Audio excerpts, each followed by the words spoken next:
Picture this scenario. I arrived at my own daughter's wedding celebration, the child I had devoted my entire existence to raising, only to have her look at me with ice in her eyes and say, "Father, I apologize, but your name was not on the guest list. Please leave immediately." Without causing a scene, I departed with my soul shattered by this ultimate act of disloyalty. However, within a mere 2 hours, her flawless ceremony transformed into absolute chaos. Was this vengeance? Absolutely not.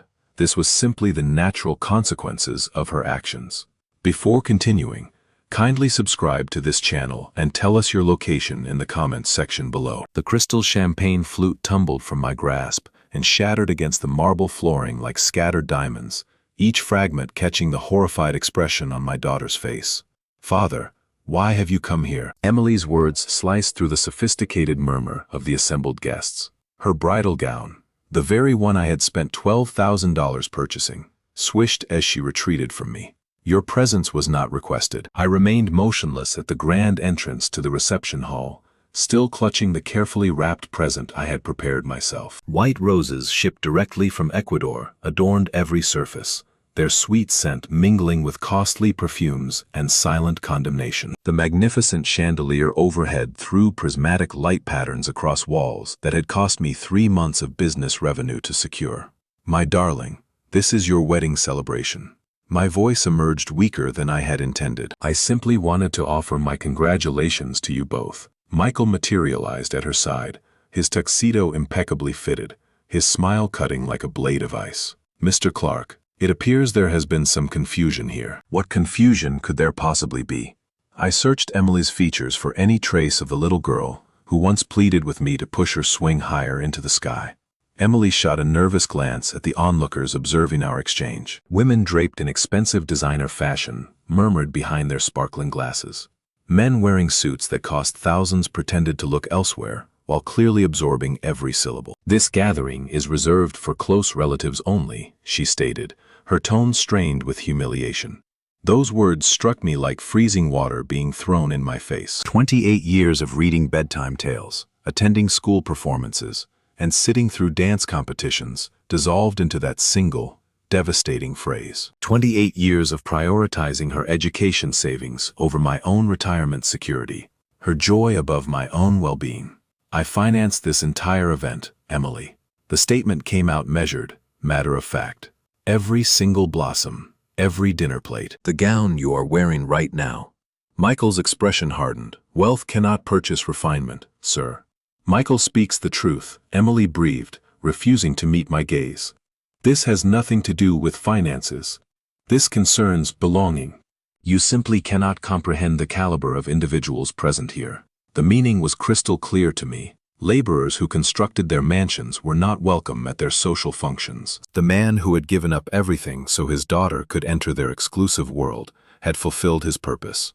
Surrounding us, all conversation had ceased completely.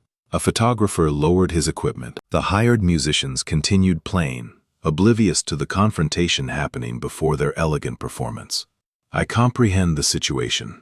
I placed the gift package on a nearby surface between full champagne glasses and pristine white orchids. "I certainly would not wish to cause you any embarrassment.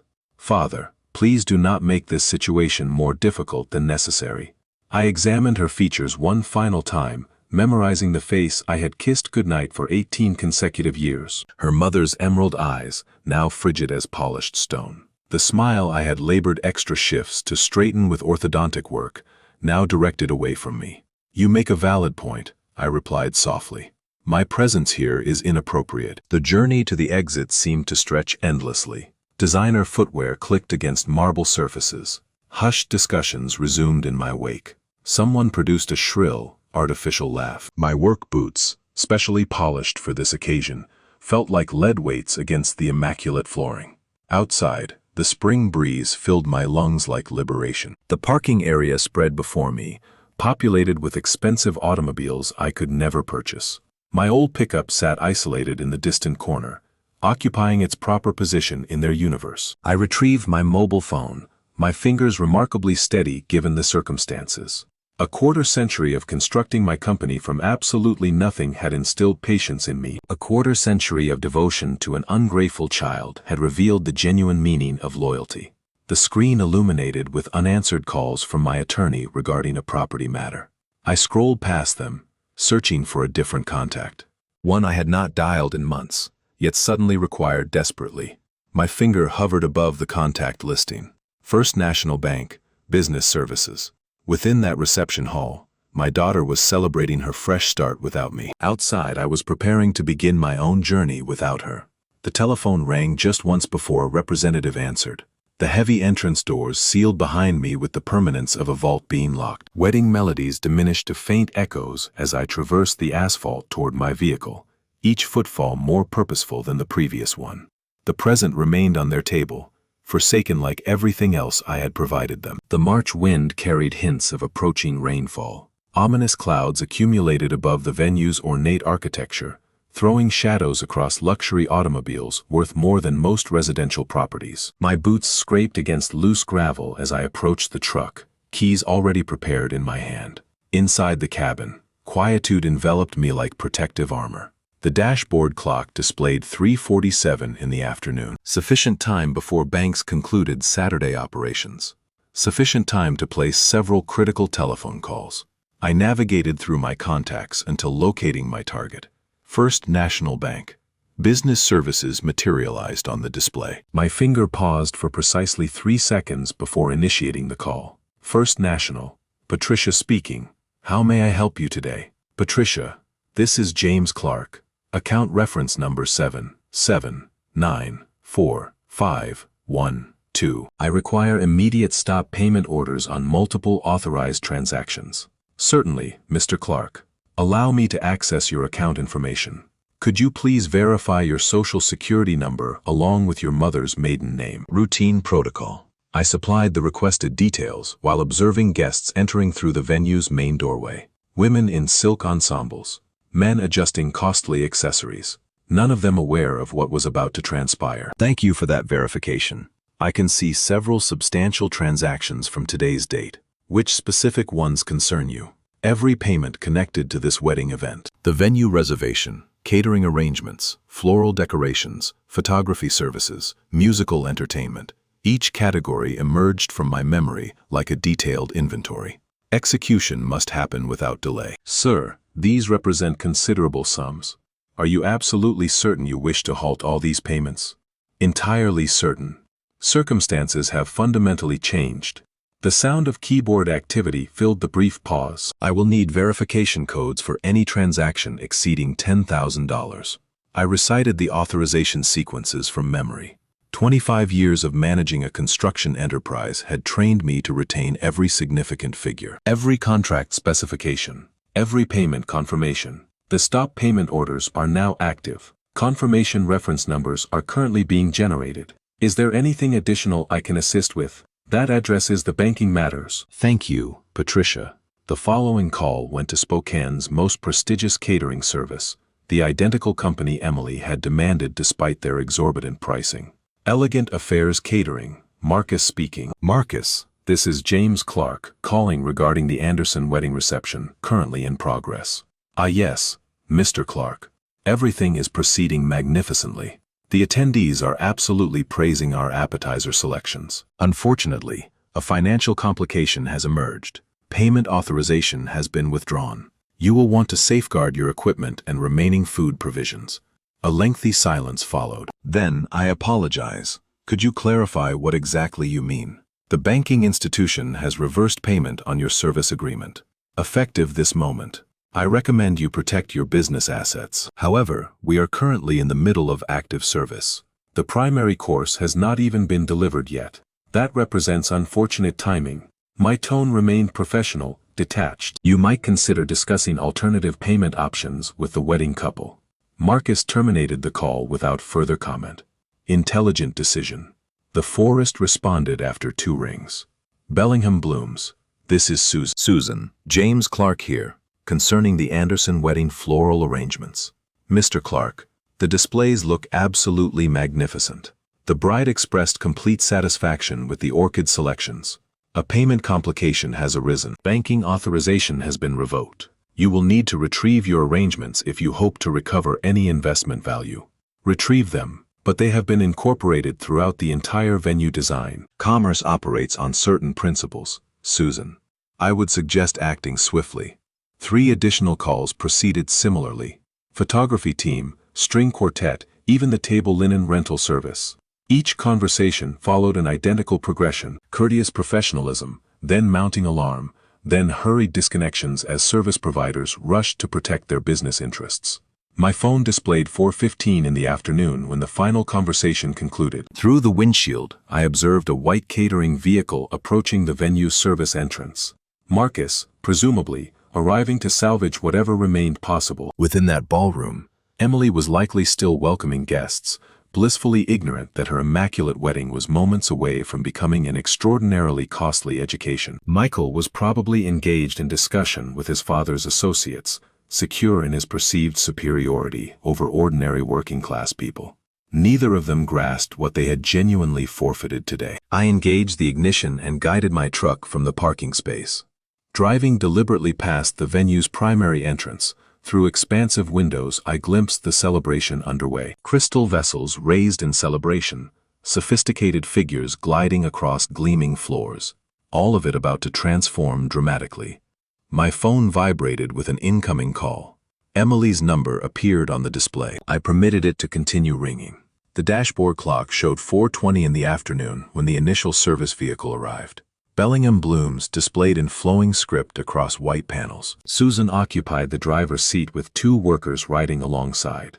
They positioned their vehicle near the service entrance and began unloading empty containers with businesslike precision. Through the venue windows, I could observe the cocktail hour proceeding smoothly. Crystal stemware caught chandelier brilliance as guests socialized around Emily's imported orchid arrangements. Michael gestured expansively to a group of formally dressed men, likely explaining his newest commercial venture. Neither the bride nor groom noticed the floral team entering through secondary doors. Emily remained stationed near the main entrance, stunning in $12,000 of silk fabric and pearl embellishments, graciously receiving well wishes from an endless parade of family members. Her laughter carried across the ballroom, bright and unburdened. That particular sound would transform soon enough. Susan materialized in the ballroom doorway carrying 2 substantial plastic bins. She advanced directly toward the primary altar display, her assistants positioning themselves near the smaller arrangements. Guests began swiveling with uncertainty, confusion replacing festivity, as the team initiated disassembly of the main centerpiece. "Pardon me."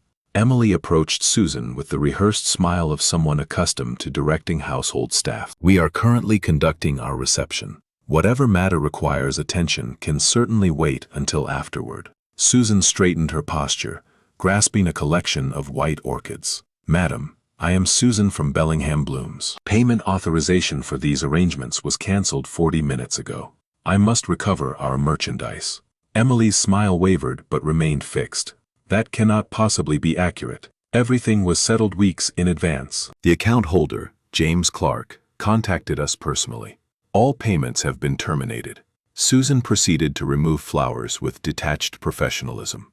"I possess written documentation permitting collection of our property." Color drained from Emily's complexion. Around them, guests had fallen completely silent. Michael crossed the room with rapid strides, his expression transitioning from bewilderment to fury. "What precisely is occurring here?" His voice projected the authority of someone unaccustomed to being challenged.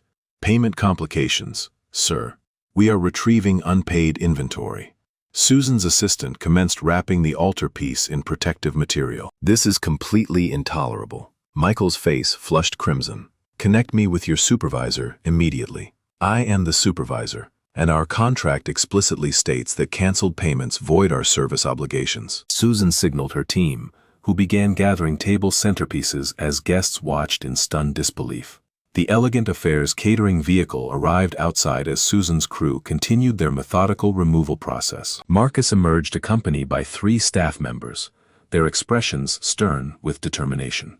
They entered via the principal doors this time, abandoning any pretense of discretion. Emily observed the orchids vanishing into containers, her perfect composure fracturing like delicate porcelain.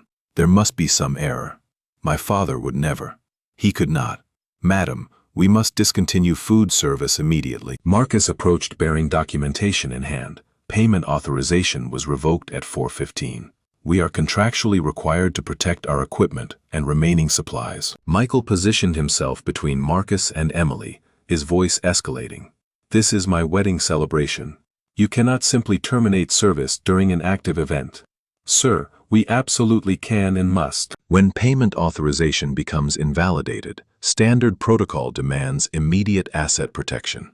Marcus gestured to his team, who commenced covering serving stations with white fabric. Guests shifted uncomfortably, champagne glasses forgotten in their hands. Conversations had deteriorated into anxious whispers. Someone's telephone rang, piercing and intrusive in the strained atmosphere. The string quartet ceased performing when their equipment manager arrived. Microphones went dormant, speakers powered down. Even the ambient illumination altered as the audio technician disconnected his control console. Emily stood paralyzed at the center of her disintegrating reception, wedding gown pristine amid the turmoil of vanishing services. "This cannot be happening. Not on this day. Not in this manner." "Emily, what sort of arrangement did your family establish?" Michael's voice carried fresh suspicion, his anger pivoting from vendors toward his bride.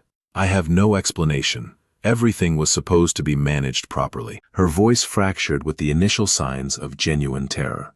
The venue coordinator appeared, telephone pressed against her ear, conversing in urgent hushed tones.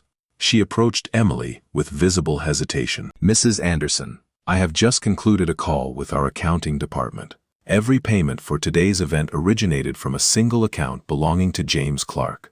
That account holder has withdrawn authorization for each transaction." Emily's composure collapsed entirely. The young woman who had been expelled from her own celebration was finally comprehending the magnitude of her father's generosity and the ramifications of her cruelty. She retrieved her phone with unsteady fingers, scrolling to a familiar contact.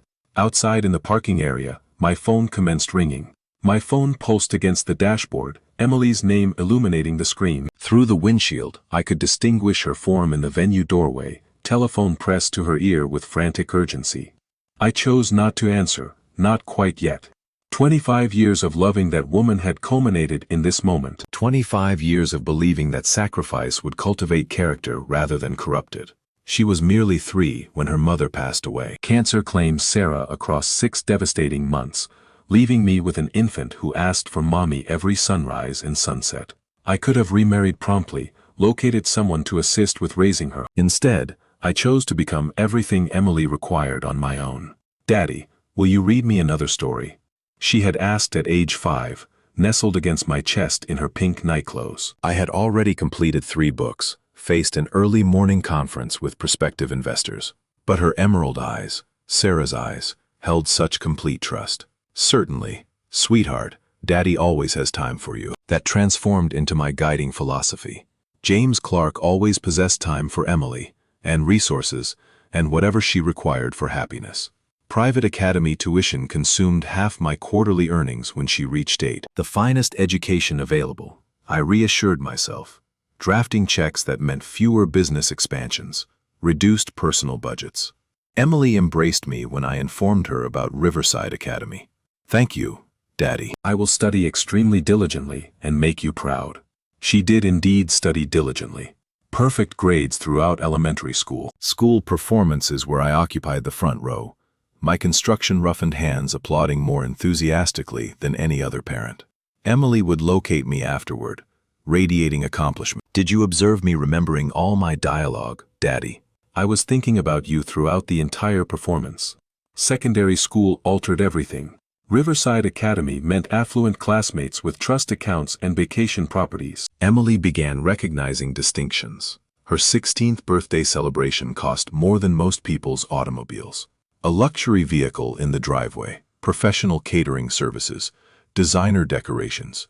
Everyone else received luxury cars. "Father, this economy vehicle is somewhat humiliating." That was 2015. The initial occasion money became anticipated rather than valued.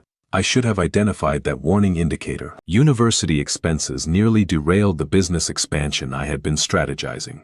Northwestern University, Emily's ideal institution, demanded sacrifice extending beyond tuition costs. Sorority fees, spring vacation excursions to tropical destinations, study abroad programs in European countries. Each semester delivered fresh financial requirements.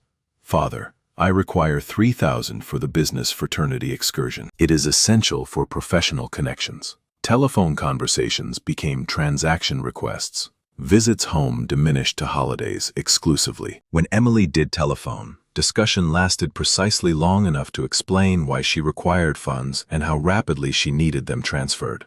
Graduate school introduced Michael into her existence. Inherited wealth, family influence, everything I could not provide despite decades of dedicated labor.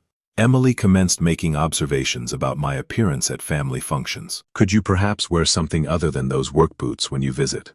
Michael's acquaintances will be present.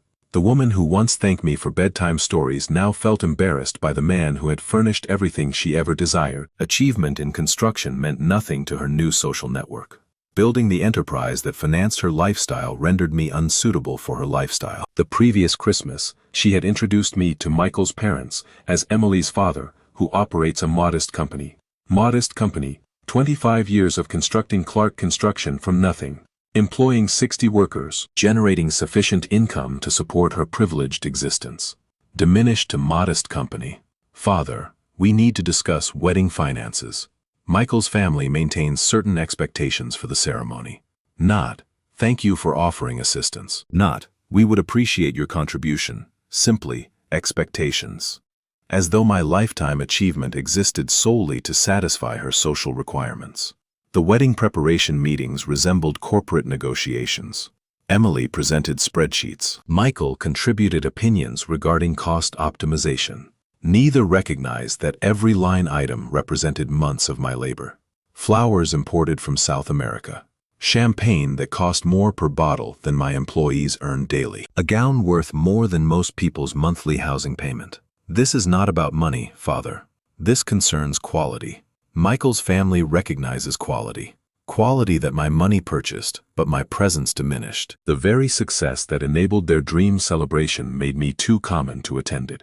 My phone vibrated again. Emily's third attempt within 5 minutes. Through the venue windows, I could observe her pacing, wedding gown trailing behind her like a surrender flag. 25 years of sacrifice had produced this moment. Not a thankful daughter celebrating her father's generosity, but a desperate woman finally grasping what she had forfeited. The irony was flawless.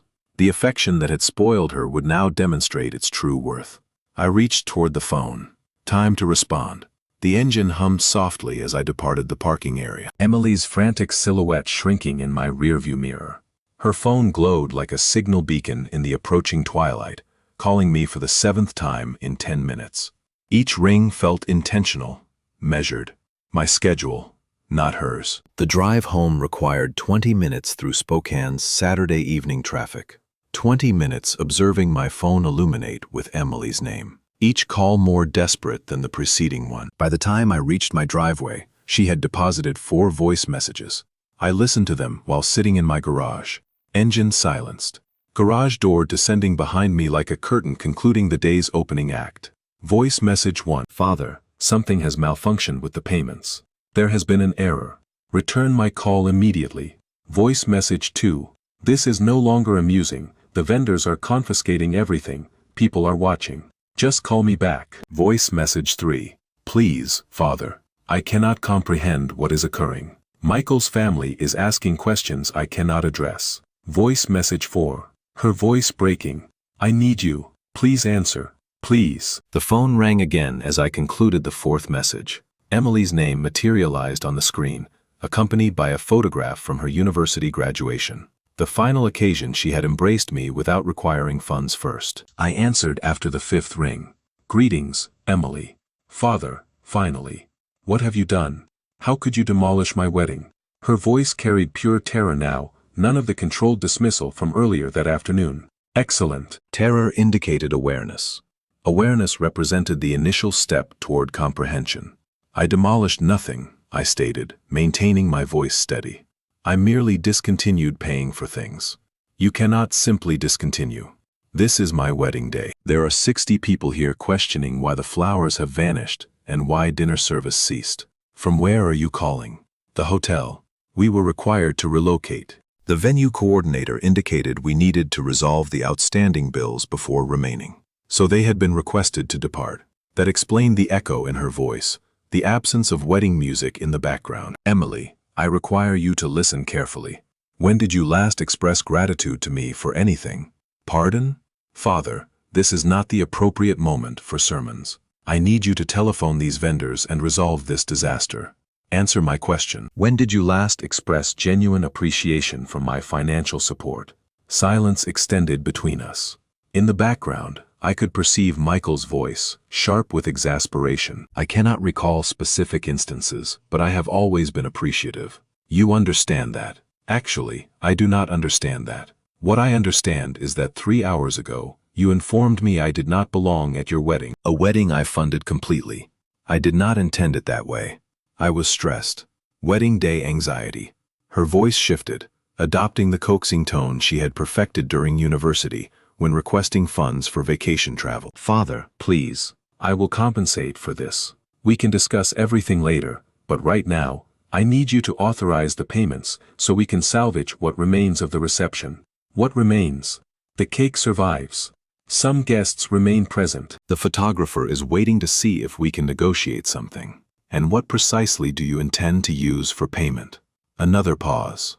Lengthier this time. I assumed you would manage it. You have always managed it. I always have. That is accurate. Do you comprehend how much I have expended on you over the past 25 years? Father, please do not make me estimate figures right now. I am in crisis management mode. Offer an estimate. Approximate calculation. I have no idea. Perhaps 50,000. I nearly laughed aloud. 50,000 would not have covered her second year at Northwestern. Emily, I have expended over $300,000 on your education, housing, transportation, and lifestyle since your mother passed. That excludes what I spent today. The connection went quiet, except for the sound of her breathing. $300,000. That cannot be accurate. It represents a conservative estimate. I possess documentation for every expenditure. Why are you revealing this now?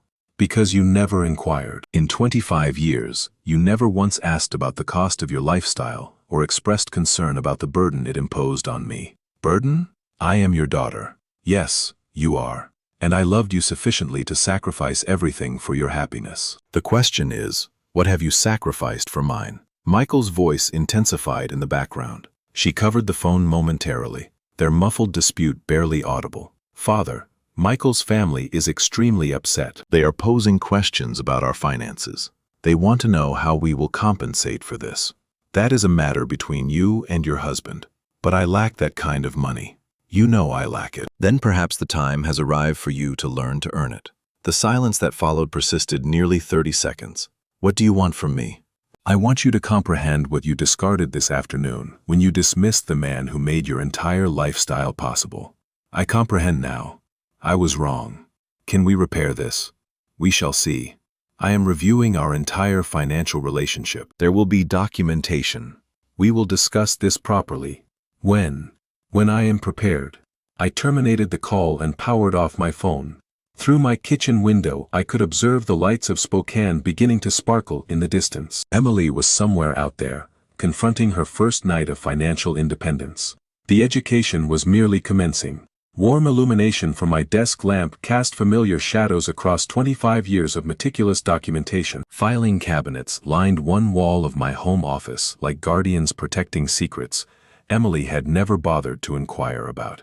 Tonight, those secrets would finally serve their intended purpose. Coffee steamed beside my computer as I accessed the first drawer, labeled Emily Education 2000 through 2025. Behind me, the house settled into evening tranquility, but my mind buzzed with the systematic energy that had built Clark Construction from nothing into a 60-employee operation.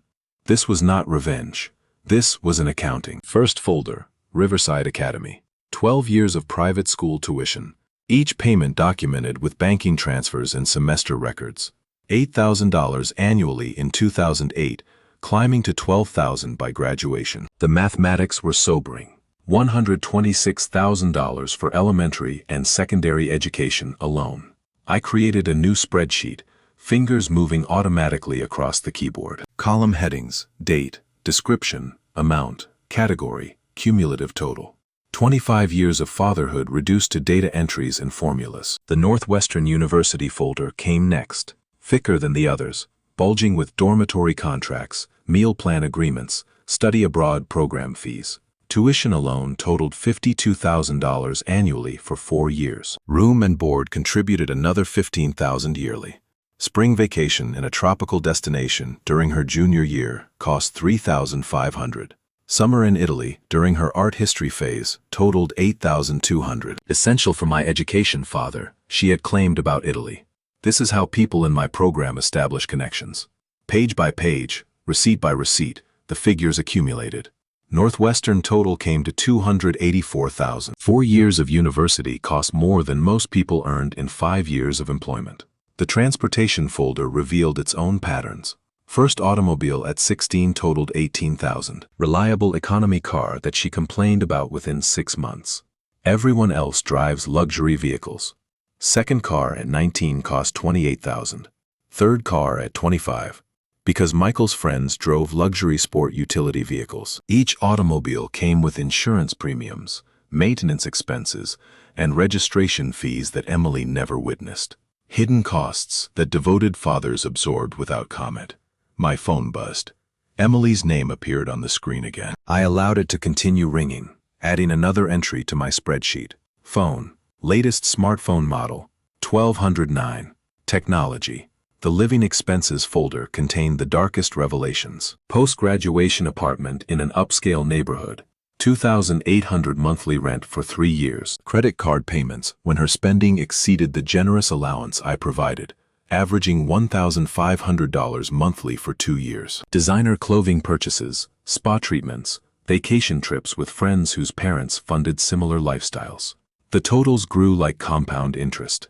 Education totaled $410,000. Transportation totaled $75,000. Housing support totaled $125,000. Personal expenses totaled $180,000. Wedding totaled $147,000. My calculator displayed $937,000. Nearly $1 million. Expended gradually over 25 years. Each expense seeming reasonable in isolation. Private school represented an investment in her future. University opened opportunities. A reliable vehicle ensured safety. Quality clothing built confidence. The wedding celebrated love. But the pattern revealed a different narrative. Emily had never contributed a single dollar to her own support. Never maintained employment longer than 6 months. Never expressed concern about costs or gratitude for sacrifices. I opened the photograph albums I had maintained throughout her childhood. Emily at 8. Gap-toothed and glowing after her initial school performance. Thank you for attending, Daddy. Did you notice how loudly everyone applauded? Emily at 12. Triumphant after winning the spelling competition. I thought about you when I felt nervous, and it helped me recall the words. When had she stopped seeing me as a person worthy of appreciation? When had I become merely a funding source for her ambitions? My phone rang again. Emily's 14th call since our conversation concluded. This time she had deposited a voice message. Father, please respond. I have been reflecting on what you said. I recognize I have not been sufficiently grateful. I recognize I have taken you for granted. Michael's family is threatening to depart if we cannot explain the financial situation. I need to understand what you require from me. What I required was 25 years of appreciation that would never materialize. What I needed was assurance that Emily understood the value of what she had casually dismissed. I printed the spreadsheet summary and organized the supporting documents into manila folders. Education, transportation, housing, personal expenses, wedding costs. Each folder, thick with evidence of love translated into currency. Sacrifice measured in banking transfers. Tomorrow would bring conversations Emily was unprepared for. Questions about responsibility, accountability, and the true cost of entitlement. Tonight was reserved for preparation. The documentation spread across my desk like evidence in a legal proceeding. Nearly $1 million of support provided, without question, appreciation, or acknowledgement. Emily had lived like royalty while treating her benefactor like domestic help. That arrangement was about to change. My phone buzzed once more with Emily's name. I reached for it, then stopped. Not yet. Let her comprehend what helplessness felt like. Let her experience the panic of financial dependence without guarantees. The education would continue in the morning. Sunday morning brought crisp March air and the kind of clarity that comes from thorough preparation. My briefcase sat by the front door, loaded with 25 years of documented evidence. Richards and Associates had agreed to an emergency consultation at 9 in the morning, professional courtesy between business people who understood that some situations could not wait for Monday. The law office felt appropriately serious. Mahogany panels, legal volumes lining the walls, certificates documenting decades of successful practice. Margaret Richards herself met me in the conference room, her silver hair and sharp suit projecting the competence I required. Mr. Clark, I have reviewed your preliminary documentation. This level of record-keeping is exceptional. She spread my folders across the polished table, scanning financial summaries with practiced efficiency. Each page represented months of Emily's lifestyle funded by my sacrifice. The total amount involved, nearly $1 million over 25 years. That is substantial even by our standards. I want this handled professionally, I said, settling into the leather chair across from her. No emotion, just business. Emily needs to understand the financial reality of what she has taken for granted. Margaret nodded, making notes on a yellow legal pad.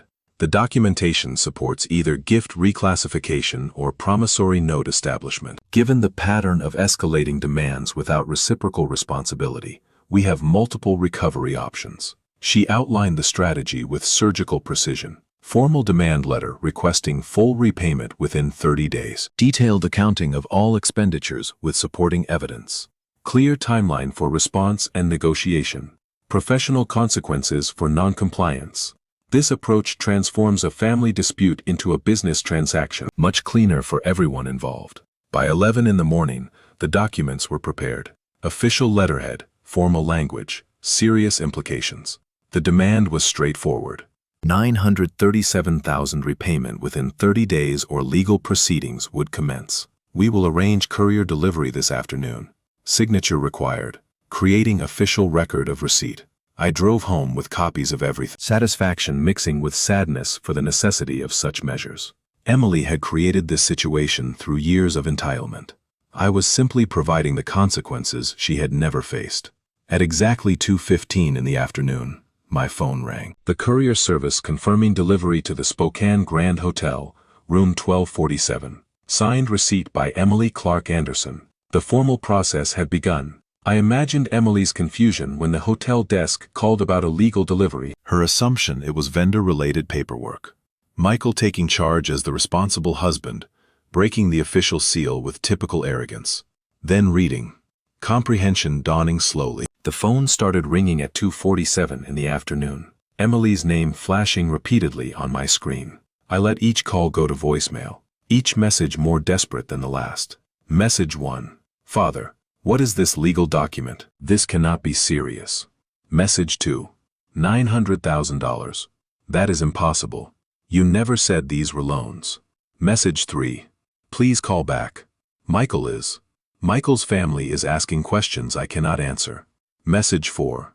Her voice breaking. I do not understand how everything went so wrong so fast. At the Grand Hotel, Emily and Michael were discovering what accountability looked like when backed by legal authority. 25 years of gifts had been reclassified as recoverable debt. Their financial dependency was now documented, quantified, and subject to collection procedures. The wedding disaster had been the opening act. This was the main performance. Margaret had explained the process clearly. Civil debt recovery follows standard procedures. They will need legal representation to respond properly. That costs money they do not have, for a debt they cannot pay. Emily's frantic calls continued through the afternoon. 15 missed calls, 8 voicemails, each one revealing deeper understanding of her helplessness. The woman who dismissed me from her wedding was beginning to comprehend what she had actually dismissed. The irony was perfect. Emily had spent 25 years taking my financial support for granted. Now she faced 30 days to repay it all, with professional consequences for failure. My phone buzzed again. Emily's 16th call. This time, I decided to answer. Father, please. We need to talk about this reasonably. Emily's voice cracked through the phone speaker, exhaustion replacing the panic from yesterday. This legal document, it cannot be real. I settled into my kitchen chair, coffee steaming beside me. Through the window, Spokane's Sunday afternoon looked peaceful. Families walking dogs, children riding bicycles, normal people living normal lives. The document is completely real, Emily, as are the 30 days you have to respond. But 900,000? That is impossible. You never said any of it was a loan. I never said it was a gift either. You simply assumed. In the background, I could hear Michael's voice, sharp with frustration, paper rustling, the sound of someone pacing. Emily, I need to understand something, I said, keeping my voice level. Who exactly do you plan to contact for help with this situation? Silence stretched between us. Then, family, friends, people who care about me. I see. Well, you have 29 days remaining. I suggest you start making those calls. I ended the conversation and turned my phone to silent. Let Emily discover what I already knew, that nearly $1 million in debt would reveal exactly who was willing to help and who would politely decline. The phone lit up repeatedly throughout the afternoon, Emily's name appearing and disappearing on the screen like a distress signal. I let each call go unanswered, each voicemail unheard. By evening, the calls had stopped. Monday morning brought a different kind of silence. No frantic messages from Emily. No desperate voicemails. Just quiet. I drove to the construction site where we were breaking ground on a new office complex. Physical work had always helped me think clearly. The sound of machinery, the smell of fresh earth, the satisfaction of building something solid and permanent. My foreman, Dave, approached around 10 in the morning. "Boss, you seem different today." "Everything okay?" "Family situation," I said, watching the excavator clear foundation space. "Sometimes, you have to make hard decisions for people's own good. Kids. Something like that." My phone buzzed. Text message from Emily. "Father, I have been trying to reach family and friends. Everyone is shocked by the amount. Please call me." I deleted the message without responding. Another text arrived an hour later. "Aunt Margaret says she cannot get involved. She thinks I should learn responsibility. What does that even mean?" Then another. "Sarah will not take my calls anymore. Lisa is asking questions about why I never worked. People are treating me like I did something wrong." The messages continued through the afternoon, each one revealing Emily's growing isolation. Her college roommate was uncomfortable with the conversation. Her sorority sisters were surprised by the financial details. Her few remaining friends were unable to help with such amounts. Michael was having his own problems. His mother had apparently called 3 times demanding explanations. His father wanted a family meeting about reputation management. His brother was asking pointed questions about financial disclosure before marriage. By Tuesday, the pattern was clear. Emily's support network was collapsing under the weight of nearly $1 million in debt. People who had enjoyed her generous entertainment and expensive gifts were suddenly unavailable when she needed financial assistance. Wednesday brought a different message. "Father, Michael's family is pressuring him to consider annulment. They think our marriage was based on financial deception. Please call me so we can work this out." I almost smiled. Michael's family was apparently faster at recognizing reality than their son had been. Thursday's message was shorter. "Nobody will help. Everyone has excuses. Michael is barely speaking to me. His parents want him to see a lawyer about protecting his assets. I do not understand how everything changed so fast. 25 days remain." Emily was learning what financial independence actually meant when you had never developed the skills to achieve it. The education was proceeding exactly as planned. Friday morning's silence felt different. No text messages from Emily. No desperate voicemails. Just an unusual quiet that made me check my phone twice to ensure it was working properly. The attack began Monday. My assistant Rachel knocked on my office door around 9 in the morning, holding a printed email with obvious concern written across her face. "Mr. Clark, I received this inquiry from Spokane Business Journal. They are asking about family troubles affecting your business operations." I read the email twice. Professional language masking pointed questions about my stability and treatment of family members. Someone had been making calls. Any idea how they heard about this? There is also this. Rachel handed me her tablet, showing a social media post with over 200 shares. Emily's wedding photo, beautiful and radiant, followed by emotional text describing a heartless father who had destroyed her special day and was now demanding impossible financial payments as punishment. The post painted me as an unstable man taking revenge on his daughter for perceived slights. Hundreds of comments expressed shock and sympathy. Several tagged local business owners I had worked with for decades. My phone rang. Bob Martinez from Martinez Concrete, a 20-year business partner. James, I am seeing some concerning things online.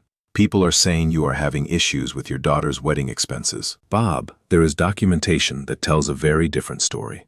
I hope so, because some folks are asking questions about your contracts with the city. You know how politics work around here. 3 more calls followed within an hour, all expressing concern, all asking careful questions about my mental state and business decisions. Emily and Michael had been busy. I found Michael's strategy easily enough. His family name opened doors in Spokane's social circles. Anderson family connections reached country clubs, charity boards, and professional organizations where reputation mattered. They were using those connections to spread Emily's narrative of victimhood. The local social media groups buzzed with second-hand versions of the story. Construction company owner demands $450,000 from daughter after ruining her wedding. Spokane businessman sues own child for wedding expenses. Each retelling grew more dramatic, more damaging. By noon, I had received 7 business-related calls expressing concern. The Spokane Rotary Club president wondered about my state of mind regarding upcoming community projects. 3 separate contractors mentioned hearing things that might affect our working relationships. Emily and Michael had chosen their battlefield carefully. In a city like Spokane, reputation was currency. Destroy someone standing in the business community, and you destroyed their livelihood. They had miscalculated one crucial factor. I drove home and pulled out the documentation Margaret Richards had helped me organize. 25 years of financial records, categorized and summarized. Every check, every payment, every expense. Emily had never asked about or appreciated. Then I made my own calls. Margaret, I need to schedule a press conference for tomorrow morning. We are going public with the complete financial documentation. Are you certain? Once this information is public, there is no taking it back. Emily and Michael have made it public already. Now it is time for the truth. The next 6 hours were methodical preparation. I contacted the Spokane Business Journal directly, offering complete financial transparency. I called the 3 reporters Emily's campaign had reached, promising documented evidence that would tell the real story. Most importantly, I contacted 25 years' worth of business partners, community leaders, and professional associates. People who had watched me build Clark Construction from nothing. People who had seen my dedication to both business and family over decades. Dave, I am calling everyone on our contractor list. There is going to be a story tomorrow that sets the record straight about Emily's situation. By evening, I had confirmation Spokane Business Journal would run a feature story. Local news stations agreed to cover the press conference. The documentation was copied and ready for distribution. Emily's attack had lasted 3 days. My response would last one morning. The truth, properly documented and professionally presented, would speak louder than social media manipulation and emotional appeals. 24 days remaining on the legal deadline. By tomorrow afternoon, Emily would understand that destroying reputations was a game best played by people with actual substance to defend. Tuesday morning arrived with the precision of a construction schedule. At exactly 9 in the morning, I published 25 years of financial documentation across every platform Emily and Michael had contaminated with their lies. The presentation was methodical, professional, undeniable. Bank statements showing $937,000 in payments over 25 years. Categorized spreadsheets breaking down education costs, transportation expenses, housing support, and lifestyle funding. Photographs of Emily at every stage of her pampered life, each image matched to corresponding financial support. Complete transparency. 25 years of parental support documented. That was the headline I had chosen. Below it, a comprehensive timeline showing Emily's progression from grateful child to entitled adult, with every dollar spent documented and verified. The response was immediate. Within an hour, my phone started ringing with different voices. Not concerned this time, supportive. James, I had no idea about the scope of support you provided, said Tom Bradley from Bradley Electrical. My kids are in college, and I am spending maybe $15,000 a year total. You spent that much every semester. Bob Martinez called back. I owe you an apology. After seeing those bank records, I understand exactly what you are dealing with. That level of entitlement would break any parent. The social media momentum shifted like an avalanche reversing direction. Comments that had supported Emily's victim narrative suddenly looked naive against the backdrop of financial reality. Screenshots of bank statements showing $52,000 annual college tuition payments. Receipts for 3 different luxury cars. 28 years of housing, clothing, and lifestyle expenses that most families would consider impossible to afford. Margaret Richards called at 11 in the morning. James, the response has been extraordinary. The Spokane Business Journal wants to run a feature story about financial responsibility and entitlement. You have managed to turn a reputation attack into a community education moment. By noon, Emily's original social media post looked pathetic against the mountain of evidence I had provided. People were sharing my documentation with comments like, "This is what real parental sacrifice looks like, and no wonder he is seeking repayment. This level of support is a full-time job." The Spokane construction community rallied completely. Contractors who had questioned my stability were now sharing stories about my work ethic and integrity. The Rotary Club president issued a public statement supporting my position. Even the mayor's office released a comment about the importance of financial responsibility in family relationships. Dave texted me from the construction site. "Boss, the crew is talking about your situation. Everyone is behind you. Nobody can believe what Emily put you through."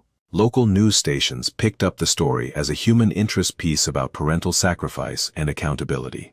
The documented evidence made their job easy. They simply had to present the facts and let viewers draw their own conclusions. Emily's attack had backfired spectacularly. Her portrayal of victimhood could not survive contact with 25 years of documented financial reality. The community that had briefly questioned my stability was now questioning hers. Michael's family connections worked against them now. Their social circle was seeing exactly what kind of people they had welcomed into their network. Anderson family credibility was being used to spread lies about a respected businessman who had simply documented the truth.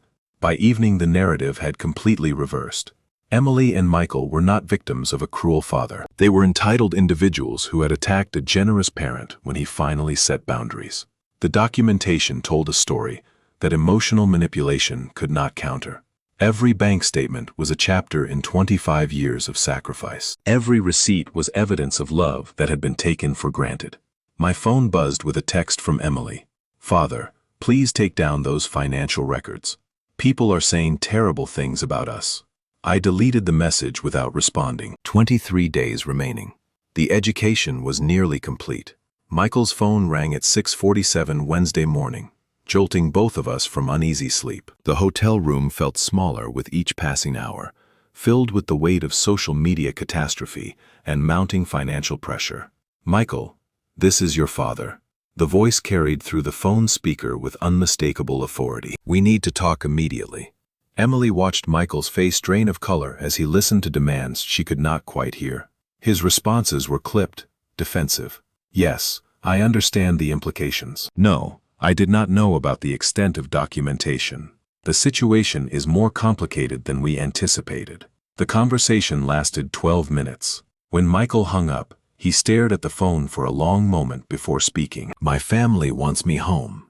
Today." "Home? Michael, this is temporary. My father will calm down once." "Emily, stop." His voice carried a finality she had never heard before. "My father received calls yesterday from 3 different business partners asking about our family troubles. The country club is buzzing with gossip about the Anderson family's association with financial fraud." Financial fraud? That is ridiculous. This is a family dispute that got out of hand. Michael began pulling clothes from drawers, shoving them into his suitcase with sharp, angry movements. "Your father published bank records showing nearly $1 million in support you never acknowledged. To my family's social circle. That looks like deception at best, manipulation at worst." Emily felt panic rising in her chest like ice water. "You are leaving? We just got married 6 days ago. 6 days that have destroyed my professional reputation and my family's standing in the community." Michael's packing grew more aggressive. "I have a trust fund, Emily.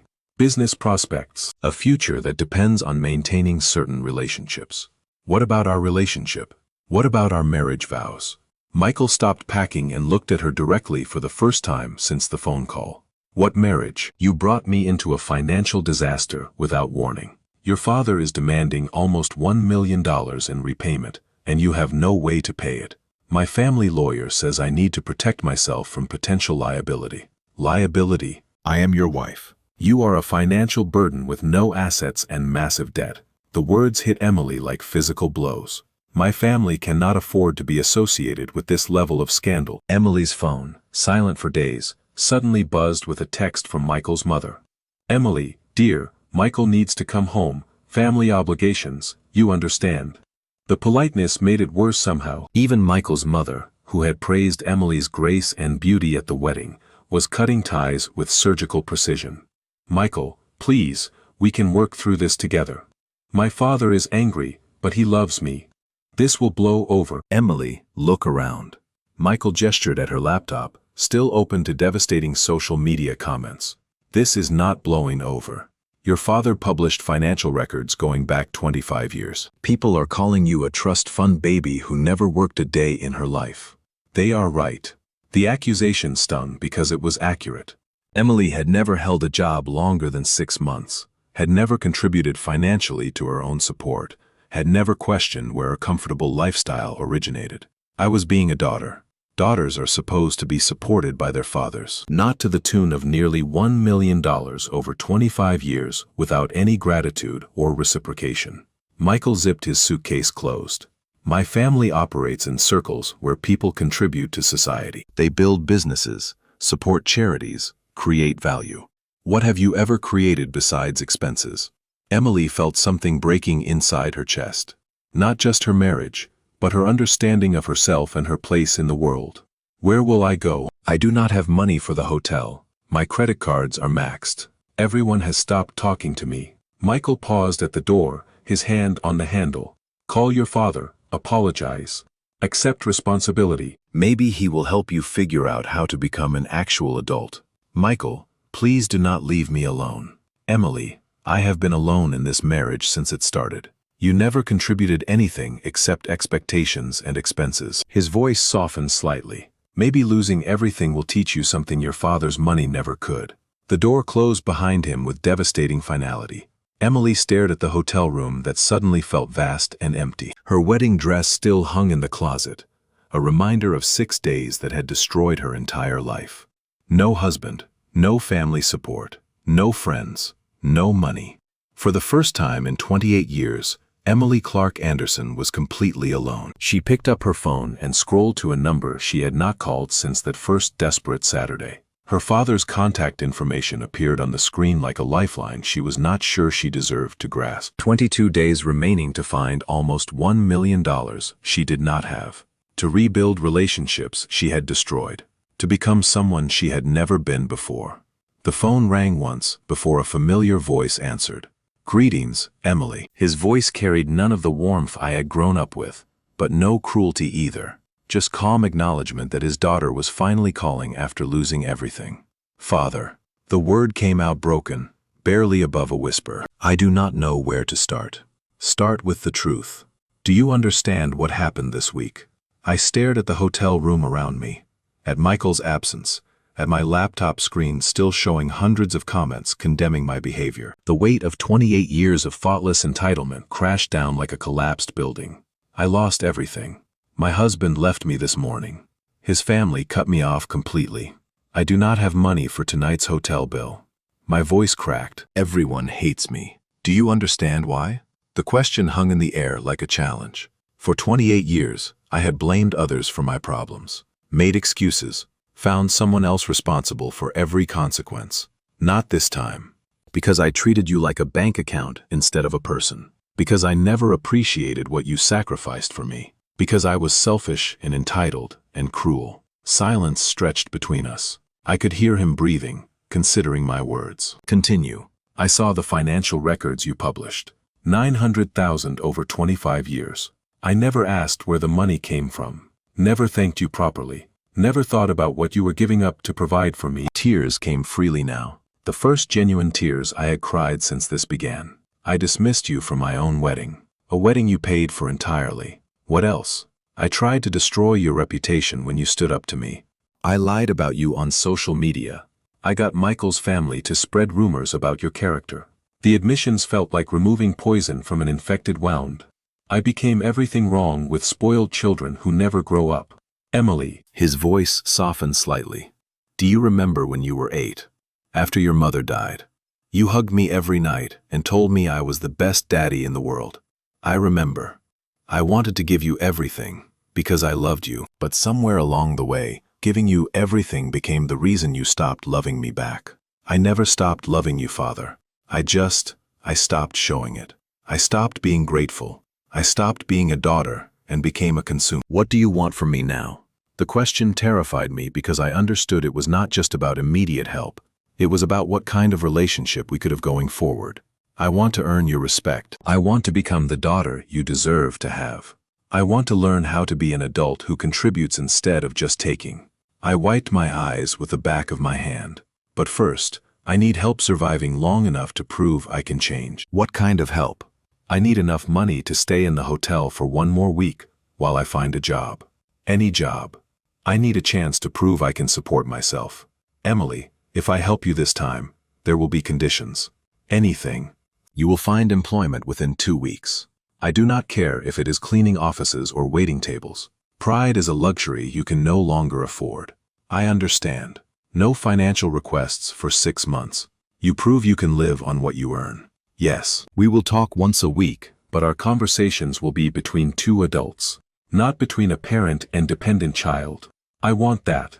I want to earn the right to be your daughter again. Emily, I am going to transfer $1,000 to your account. That covers this hotel for 1 week and basic groceries. After that, you are on your own. Father, thank you. I know I do not deserve. You are right. You do not deserve it. But everyone deserves one chance to grow up, even at 28. His voice carried both sternness and hope. Emily, I have always loved you. Now I want to see if I can respect you too. I will not let you down. Not again. We shall see. Love you, sweetheart. The call ended, but for the first time in a week, I felt something other than despair. Not relief, exactly, but possibility. The chance to become someone worth respecting. 21 days to prove I could change. A lifetime to earn back what I had thrown away. I opened my laptop and started searching for jobs in Spokane. Every entry-level position looked intimidating to someone who had never really worked. But intimidating was better than impossible. For the first time in my life, I was going to earn something myself. The education was finally beginning. If you enjoyed this story, please like this video, subscribe to the channel, and share your thoughts about this story in the comments section. To hear the next story, click on the box on the left side of your screen. Thank you for watching.